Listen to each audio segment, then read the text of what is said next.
অনেক সময় আমরা দেখি যে আমাদের ছোট্ট ছোট্ট মাসুম বাচ্চাগুলোর উপরে অনেক মানুষের বদ নজর লেগে যায়। কথা বলেন ঠিক কিনা? লাগে কিনা?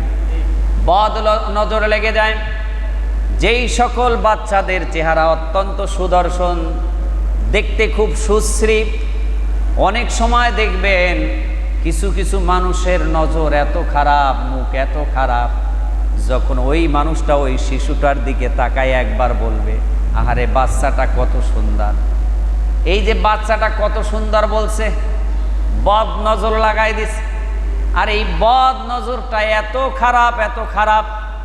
এই বদ নজর দেওয়ার সাথে সাথে, লাগার সাথে সাথে আপনার বাচ্চা আস্তে আস্তে রোগাক্রান্ত হয়ে যাবে, দুর্বল হয়ে যাইবে।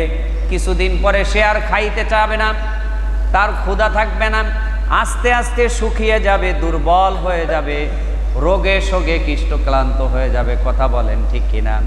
নবীজি বলেন, এরকম তোমাদের সুদর্শন বাচ্চাগুলো যখন তোমরা রাস্তাঘাটে নিয়ে বের হবে, তখন তোমরা আয়াতুল কুরসি পড়ে তাদের চেহারার মধ্যে ফুঁক দিয়ে দিবে। মানুষের বদ নজর তোমার সন্তানের কোনো ক্ষতি করতে পারবে না। সুবহানাল্লাহ বলে। বদ নজর থেকে বাঁচাতে আমরা আমাদের সন্তানদের উপরে কি করব? আয়াতুল কুরসি পড়ে ফু দিব। পারবো তো ইনশাআল্লাহ?